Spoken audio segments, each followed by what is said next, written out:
Hey class, how are you? I hope आप लोग काफ़ी अच्छे होंगे। आज हम पढ़ेंगे आपकी हिस्ट्री की बुक का चैप्टर नंबर 4, जिसका टाइटल है what books and burials tell us. यानी किताबें और जो बरियल्स यानी जो चीज़ दफन है, जो चीज़ मिट्टी के अंदर है, वो हमें क्या सिखाती हैं, क्या बताती हैं, वो हम इस चैप्टर के अंदर पढ़ने जा रहे हैं।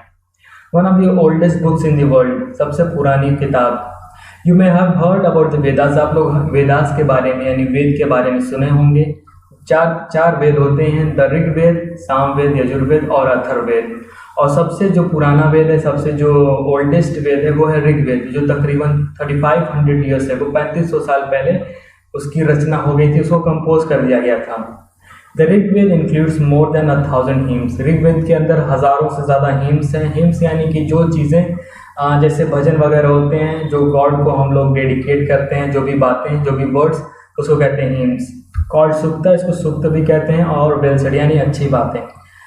These hymns are in praise of various gods and goddesses. 3 gods are especially important. 3 God जो हैं वो बहुत ही ज़्यादा इंपॉर्टेंट हैं। अग्नि, द गॉड ऑफ फायर यानी अग्नि देवता, इंद्र, वॉरियर गॉड यानी कि युद्ध के देवता, एंड सोमा क्या होता है? प्लांट होता है, एक प्लांट होता है जिससे एक स्पेशल टाइप की ड्रिंक बनाई जाती है। These hymns were composed by sages. ये जो हिम्स हैं वो सेजेस यानी ऋषियों के द्वारा कंपोज किए गए थे, रचना हुई थी इसकी। Priest taught students to recite and memorize each syllable, word and sentence bit by bit. और जो पुजारी वगैरह थे उन लोगों ने आगे स्टूडेंट्स को इस सब के बारे में पढ़ना सिखाया, इसको याद करना सिखाया, वर्ड टू वर्ड एकदम अच्छे तरीके से। Most of the hymns were compose taught and learn by man. ज़्यादातर हिम्स जो है वो मेन के द्वारा कंपोज किए गए थे, उनके द्वारा पढ़े गए थे और याद किए गए थे। वीमेन का बहुत ही ज़्यादा इन्वॉल्वमेंट नहीं था, बहुत ही ज़्यादा पार्टिसिपेशन इसके अंदर नहीं था। The Rigveda is in old or Vedic Sanskrit. जो ऋग्वेद है वो वैदिक संस्कृत में लिखा गया है, जो कंपोज किया गया था। जो हम संस्कृत आज के दिन पढ़ते हैं, जो आजकल हम लोग स्कूल में जो संस्कृत पढ़ते हैं, इससे वो काफ़ी डिफरेंट है। The books we use are written and printed. जो बुक्स हम लोग अब पढ़ते हैं, जो यूज़ करते हैं, वो लिखी गई हैं, फिर उसको प्रिंट किया गया है। लेकिन जो ऋग्वेद है वो पहले सिर्फ रिसाइट किया जाता था, पढ़ा जाता था और सुना जाता था, रादर देन रीड। उसको मतलब कि रिसाइट मतलब पाठ करना, वो कहीं लिखा हुआ नहीं रहता था, वो मेमोराइज रहता था सबके माइंड में। उसको पाठ करते थे उसका, और लोग उसको जो श्रोता होते थे, जो शिष्य होते थे, उसको सुनते थे। It was written down several centuries after it was first compose. आपको पता है ये 3500 ईयर्स पहले कंपोज हो गया था, और कई सदियों के बाद इसको लिखा गया, और इसका प्रिंटेड फॉर्म जो है वो तकरीबन 200 साल पहले ही पब्लिश किया गया या लाया गया था। How historians study the Rigveda. ये टॉपिक में हम क्या पढ़ेंगे कि हिस्टोरियन जो है, जो इतिहासकार हैं, वो ऋग्वेद को कैसे स्टडी करते हैं, कैसे पढ़ते हैं। हिस्टोरियंस यानी इतिहासकार, लाइक आर्कियोलॉजिस्ट, जो आर्कियोलॉजिस्ट होते हैं यानी जो पुरातत्व विभाग के लोग होते हैं, जो एक्सकेवेट करते हैं, जो पुरानी चीज़ों पर रिसर्च करते हैं। Find out about the past, जिन्होंने पास्ट के बारे में खोजा है। But in addition to material remains यानी जो मटेरियल जो बचे कुचे हैं, उनके ऊपर स्टडी करते हुए क्या उन्होंने पाया? They examine written sources as well. उन्होंने रिटन सोर्सेज जो है उसको खोज निकाला। Let us see how they study the Rigveda. उन्होंने ऋग्वेद को कैसे स्टडी किया, आइए हम जानते हैं। Some of the hymns in the Rigveda are in the form of dialogues. कुछ हिम्स जो हैं यानी कुछ ऐसी जो बातें, जो वेल सेड बातें, उसमें ही ऋग्वेद के अंदर वो डायलॉग फॉर्म में है। This is part of one such hymn, a dialogue between a sage named Vishwamitra and 2 rivers. ये एक ऋषि और जिनका नाम विश्वामित्रा था, और 2 नदियां व्यास और सतलज के बीच के का वार्तालाप, जो डायलॉग है वो इसमें लिखा हुआ है। That were worshipped as goddess. ये जो व्यास और सतलज नदियां हैं, इनको एज अ गॉडेस देवी मान के इनकी पूजा होती थी, पूजा की जाती थी। यह है a page from manuscript from Rigveda. ये ऋग्वेदा के ही एक पार्ट है। इसको किस पे लिखा गया? This manuscript of the Rigveda on birch bark. ये कोई बिर्च एक पेड़ होता है, उसकी छाल पे इसको लिखा गया था, और ये तकरीबन 150 साल कश्मीर के अंदर पाया गया। It was used to prepare for the earliest printed. ये सबसे पहले का प्रिंटेड फॉर्म है, इसको प्रिंट किया गया था। As well as English translation, इसका ट्रांसलेशन भी अब हो चुका है। It is now preserve in library. Maharashtra के पुणे में इसको लाइब्रेरी के अंदर प्रिजर्व किया गया, यानी संरक्षित किया गया, बचा के रखा गया है इसको, ताकि ये डैमेज ना हो। नेक्स्ट है cattle, horses and chariots.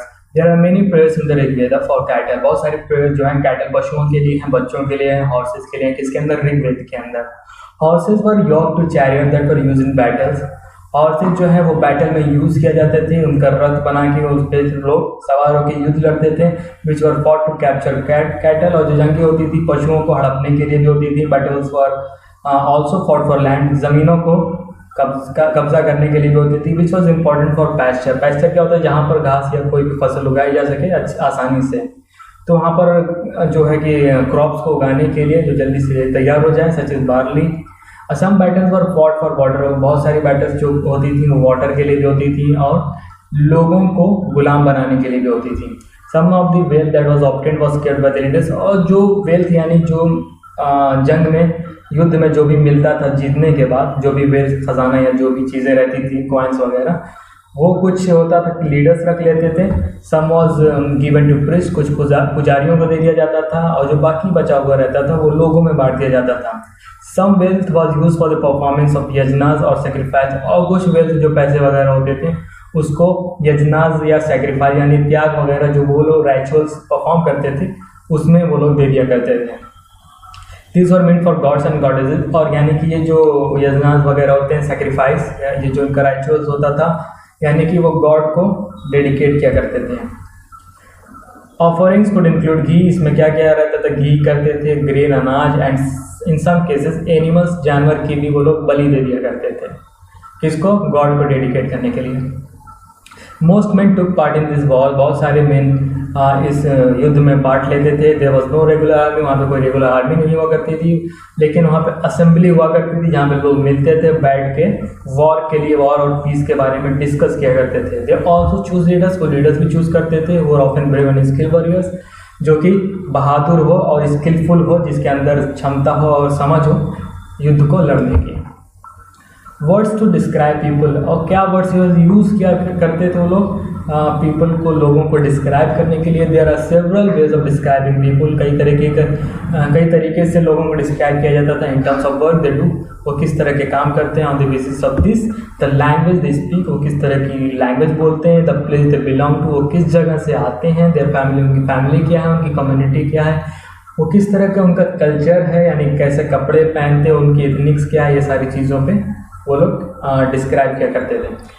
Late us see some of the words used to describe people found in the Rigveda, Rigveda के अंदर जो कुछ लोग फाउंड के वाले पाए गए हैं उनमें आइए हम देखते हैं कि उन लोगों को किस तरह से डिस्क्राइब किया जाता था। There are two groups who are describe in terms of their work, उनके on the basis of work पे दो ग्रुप में बांटा गया। एक है द प्रीस्ट, यानी जो पुजारी वगैरह होते थे, इनको ब्राह्मीण भी कहा जाता था। Who perform various rituals, and the rajas, ये जो प्रीस्ट हुआ करते थे ये राइचुअल परफॉर्म करते थे, यानी रिलीजियस राइचुअल जो हुआ करते थे, रीति रिवाज, वो ये परफॉर्म करते थे। और एक होते थे rajas. These rajas were not like the ones you will be learning about later, ये उस तरह के राजा नहीं हुआ करते थे जिनके बारे में आप आगे पढ़ेंगे। They did not have a capital, इनकी कोई कैपिटल सिटी नहीं होती थी, इनका कोई महल या आर्मी नहीं हुआ करते थे, ना ही ये टैक्स कलेक्ट किया करते थे। Generally sons did not automatically succeed father as rajas, और यहाँ पे अगर फादर जो अगर राजा है तो ऐसा नहीं कि बेटा भी राजा बन जाया करता था। Two words were use to describe the people और the community as a whole, दो वर्ड्स ऐसे थे जिनको लोगों को डिस्क्राइब करने के लिए यूज किया जाता था या पूरी कम्युनिटी को एक साथ डिस्क्राइब किया जाता था। वन वॉज द वर्ड, एक वर्ड है जना, और which we still use in Hindi and the other languages, और हम ये जो जना वर्ड है वो आज भी हम हिंदी की लैंग्वेज में यूज किया करते हैं। और एक अदर वर्ड है, एक और वर्ड है जो है wish, the word Vysya comes from wish, और जो वैश्य वर्ड है जैसे ब्राह्मण, क्षत्रिय, वैश्य और इसी तरह की जो क्लासिफिकेशन है, जो वैश्य वर्ड है वो आया है आपका विश्व से। You will learn more about this, इसके बारे में आप अगले चैप्टर में पढ़ेंगे, तो इसको यहीं पे छोड़ देते हैं। आगे देखते क्या है। सेवरल विश और जन आर मेंशन बाय नेम, कई विश और जन जो हैं उनके नेम से मेंशन किया गया है। So we find reference to the, वहाँ पे जैसे रेफरेंस कौन कौन सा मिलता है आपको, पुरु जन और विश का, द भारत जन और विश का, द यादु जन और विश का, एंड सो ऑन, और इसी तरह की और भी होंगे। Sometimes the people who compose the hymns describe themselves as Aryas and call their opponents Dasas or Dasyus. जो लोग हिम्स कंपोज किया करते थे वो अपने आप को आर्य बताते थे और अपने ओपोनेंट्स को, उनके जो प्रतिद्वंदी उनके सामने जो रहते थे उनको वो दास सा बताते थे, दास बताते थे। These were people do not perform sacrifice, और ये लोग वो थे दास लोग जो सेक्रीफाइसेस परफॉर्म नहीं करते थे, और ये लोग ज़्यादातर अलग लैंग्वेजेस बोला करते थे। बाद में क्या होता है, लेटर द टर्म दासा, ये जो दासा का टर्म है इसको, या जैसे हम लोग दास बोलते हैं या दासी बोलते हैं, इसका मतलब अब यूज़ होता है एज अ स्लेव, यानी कि गुलाम वगैरह। Slaves were women and men who are often captured in war. Slaves कौन हुआ करते थे, जिनको वॉर में कैप्चर कर लिया जाता था, जैसे युद्ध जीत गए सामने वाले प्रतिद्वंदी से, तो वहाँ पे जो लोग बचते थे या उस जगह के लोग होते थे या जो सैनिक होते थे उनको स्लेव बना लिया जाता था। They were treated as the property of their owners who could make them to whatever work they wanted, और वो लोग को प्रॉपर्टी की तरह ट्रीट किया जाता था, यानी जो उसके मालिक हुआ करते थे उन स्लेव्स के, वो जो चाहते थे उन स्लेव से करवा सकते थे। While the Rig Veda was being composed in the north west of subcontinent, जो ऋग वेदा है वो कहाँ कंपोज हुआ था, सब कॉन्टिनेंट के नॉर्थ में, नॉर्थ वेस्ट में। There were other developments elsewhere, और भी सारी डेवलपमेंट्स हुई वहाँ पर। नेक्स्ट टॉपिक है silent sentinels, the story of the megaliths. Megaliths के बारे में पढ़ेंगे। अब ये मेगालिथ्स क्या होते हैं आइए देखते हैं। These stone boulders are known as megaliths. जो बड़े बड़े स्टोन्स होते थे उनको मेगालिथ कहा जाता था। These were carefully arrange by people and were used to mark burial site. और इन मेगालिथ्स का यूज़ कहाँ किया जाता है, जहाँ बरियल साइट यानी कि जहाँ पे लोगों को दफन करते तो वहाँ एक बड़ा सा पत्थर लगा देते थे आइडेंटिफिकेशन के लिए। The practice of erecting megaliths begin about 3000 years ago. ये जो प्रैक्टिस थी यानी कि ये मेगालिथ्स लगाना कब लोग स्टार्ट करिए थे, तकरीबन 3000 साल पहले। And was prevalent through the Deccan, और धीरे धीरे ये प्रचलित हो गया कहाँ पर, डेक्कन में, साउथ इंडिया में और नॉर्थ ईस्ट और कश्मीर के अंदर। Some important megalithic sites are shown on map 2 page number 13। आप अपने बुक का खोल के चेक कर सकते हैं। While some megaliths can be seen on the surface, और कुछ मेगालिथ्स को हम सरफेस पे देख सकते हैं। Other megalithic burials are often underground. कुछ मेगालिथिक जो बरियल्स हैं वो ग्राउंड के अंदर भी हैं, जमीन के अंदर भी दफन है। Sometimes archaeologist find a circle of stone boulders. ये देखिए एक सर्कल है स्टोन बोल्डर्स, यानी बड़े बड़े पत्थर हैं यहाँ पर लगाया गया है। और सिंगल लार्ज स्टोन या सिंगल लार्ज स्टोन भी मिलता है, यानी कि वहाँ पे एक ही पत्थर रहता है बड़ा सा, स्टैंडिंग इन द ग्राउंड पे वो खड़ा रहता है। These are the only indication that there are burials beneath। ये एक बस इंडिकेशन के लिए लगाया जाता है कि यहाँ पर जो मृत व्यक्ति है यहाँ पर उसको दफन किया गया है। All these burials have some common features. Generally, the dead were buried with distinctive parts। जो ज़्यादातर बरियल्स उनकी एक कॉमन फीचर जो है ये है कि वहाँ पे जब दफन करते थे मृत व्यक्ति को तो उनके साथ पॉट्स रख दिया करते थे, जिनको हम ब्लैक एंड रेड वेयर कहते हैं। Also found tools and weapons of iron. और हम बरियल साइड के यानी कि जहाँ पे व्यक्ति दफन उसके अंदर हम टूल्स भी पास देख सकते हैं कि वहाँ टूल्स भी मिले हैं, iron and sometimes skeletons of horse's, और हॉर्सेज की जो हड्डियाँ वगैरह होती हैं स्केलेटन की वो भी मिली हैं। हॉर्स के इक्विपमेंट और ornaments of stone and gold, और सोने और चांदी के पत्थर के और सोने के जेवरात भी मिले हैं। Finding out about social differences को कैसे फाइंड आउट करते हैं। एक तो लोग दफन हो चुके हैं, मर चुके हैं, उनके बीच में सोशल डिफरेंसेस कैसे फाइंड आउट होंगे। Archaeologist think that the object found with the skeleton probably belong to the dead person. Archaeologist ये सोचते हैं कि जो डेड पर्सन के साथ जो भी ऑब्जेक्ट्स मिल रहे हैं वो उसी डेड पर्सन के हैं, उन्हीं से वो बिलोंग करते हैं। कभी कभी क्या होता है, more objects are found in one grave than in other. किसी एक ग्रेव में कम ऑब्जेक्ट है, यानी एक जो कब्रगाह है यानी जहाँ पर मृत व्यक्ति दफन है, कभी कभी एक ग्रेव में कम मिलते हैं ऑब्जेक्ट, कभी कभी दूसरे ग्रेव में ज़्यादा मिल जाते हैं। Found in one grave than in other. Find Brahmagiri, ये आप तो अपने पेज नंबर 13 में देख लीजिएगा। Here one skeleton was buried with 33। एक स्केलेटन था जिसके साथ 33 गोल्ड बीड्स यानी कि सोने की मोतियाँ दफन थी, 2 स्टोन बीड्स थी और 4 कॉपर बैंगल्स थे एंड 1 कॉन्च शेल। ये सारे के सारे एक स्केलेटन के साथ एक व्यक्ति एक पर्सन के साथ दफन किए गए थे। Other skeletons of only a few parts. और एक और पाया गया स्केलेटन जिसके साथ कुछ पार्ट्स थे और ये सारी चीज़ें नहीं थी। This finds suggest that there was some differences in status amongst the people who are buried. इससे ये पता लगाते हैं आर्कियोलॉजिस्ट ये पता लगाए हैं कि एक जो पर्सन जिसके पास सिर्फ एक पार्ट्स है और किसी के पास सोने के क्या नाम है ऑर्नामेंट्स हैं, स्टोन बीड्स हैं, गोल्ड बीड्स हैं, तो इससे सोसाइटी में उनका स्टेटस क्या था, इससे ये लोग डिफरेंशिएट कर पाते हैं।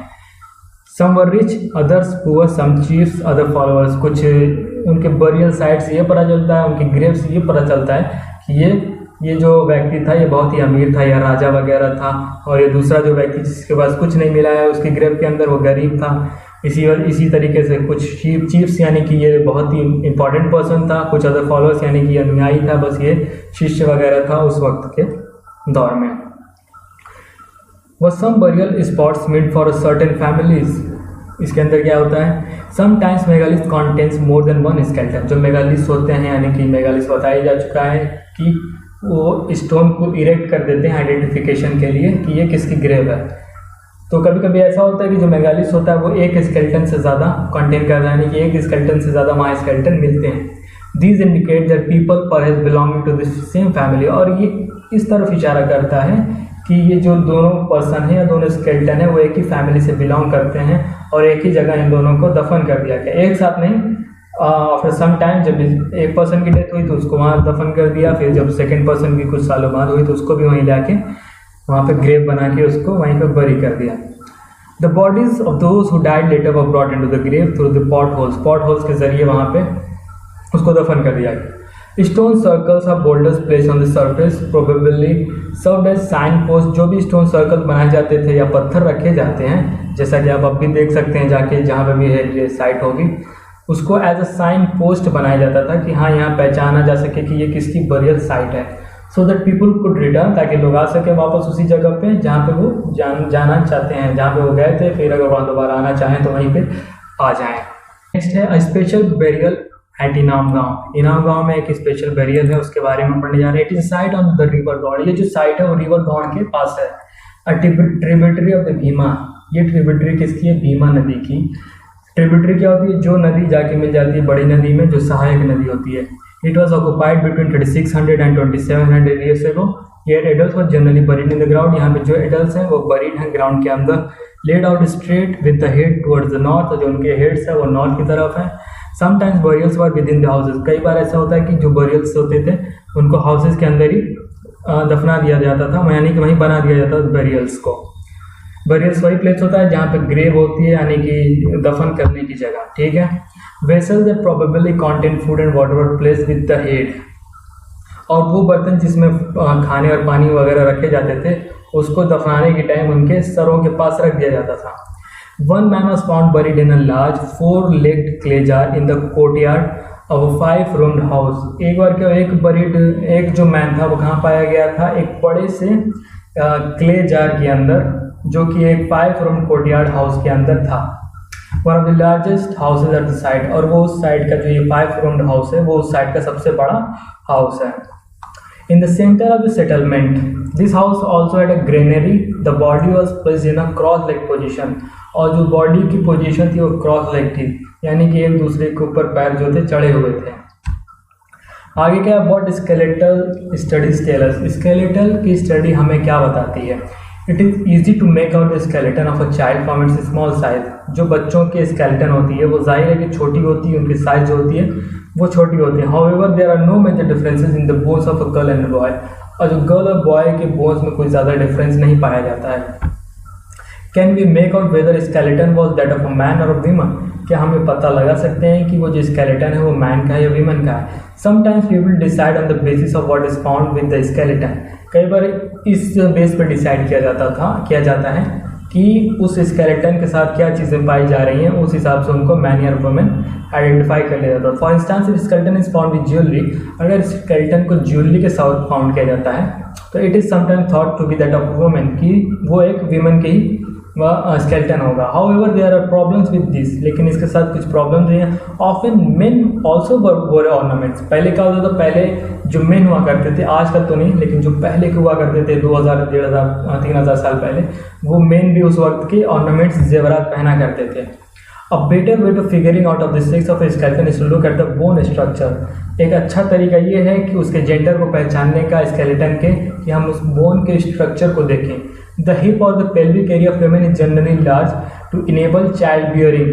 जो हिप एरिया होता है वीमेन स्केलेटन का वो जनरली क्या होता है, लार्ज होता है। मेन से वो लार्ज होता है वो एरिया, इसलिए लार्ज होता है कि वहाँ पे चाइल्ड बियरिंग हो सके। These distinction are based on modern skeletal studies, और ये स्टडीज़ ये डिस्टिंक्शन हम कैसे फॉर्म कर लेते हैं, क्योंकि मॉडर्न स्केलेटल स्टडीज़ के अंदर हम लोग ये सारी चीज़ें पढ़ते हैं और समझ सकते हैं। अबाउट 2000 ईयर्स एगो, 2000 साल पहले, there was a famous physician name Charak नाम के एक फिजिशियन थे जिन्होंने एक किताब लिखी थी मेडिसिन के ऊपर, दवाइयों के ऊपर, जिसको चरक संहिता भी कहते हैं, चरक संहिता के नाम से जाना जाता है। देयर ही स्टेट्स, वहाँ पर उन्होंने लिखा था कि ह्यूमन बॉडी के अंदर 360 बोन्स होती हैं, 360 हड्डियाँ होती हैं।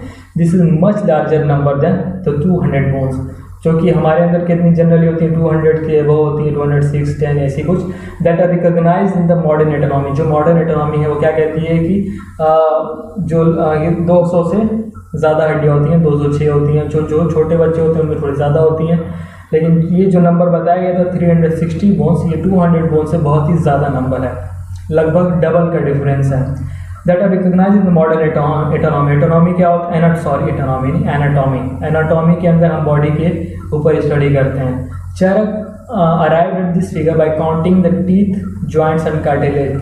चरक अपने इस डिसीजन पर तब पहुंचे थे जब उन्होंने क्या नाम है, टीथ को भी काउंट किया था, जॉइंट्स को काउंट किया था, और कार्टिलेज को काउंट करके उन्होंने कहा था कि 360 बोन्स होते हैं। नेक्स्ट है ऑक्यूपेशन एट इनाम गाँव, यानी इनाम गाँव के लोग क्या क्या करते थे। Archaeologist have found seeds of wheat, barley, rice, pulses, millets, peas and sesame। जो आर्कियोलॉजिस्ट उन्हें कौन सी सीड मिली है, व्हीट की, बार्ली की, और ये सारी सीड्स उन्हें मिली। बोन्स ऑफ नंबर, कई तरह के एनिमल्स की बोन्स मिली है, कई पे कट मार्क्स भी देखे जा चुके हैं, जिससे ये पता लगा कि वो इसको एज अ फूड कंज्यूम क्या करते थे एनिमल्स को। और भी जैसे कौन कौन से एनिमल्स थे, बैफेलो, गोट, शीप, डॉग, हॉर्स, ये सारे एनिमल जो है, एंटीलोप है, हेयर है, मंगूज है, इनको यूज़ क्या करते थे, इनसे वो फ़ायदा उठाया करते थे, इनका पालन भी, पशुपालन किया करते थे। देयर इज एविडेंस, ये भी एविडेंस मिला है कि fruits such as ber, amla, jamun, dates and a variety of berries were collected. वहाँ पे इस तरह के सारे फ्रूट्स भी वो लोग कलेक्ट किया करते थे और कंज्यूम किया करते थे। तो चैप्टर हो गया ओवर। आपको कुछ भी प्रॉब्लम हो, कहीं पे भी कोई चीज़, कोई टॉपिक, कोई टर्म अगर नहीं समझ में आया हो तो आप ज़रूर मुझे कमेंट बॉक्स में लिखें। टेक्स्ट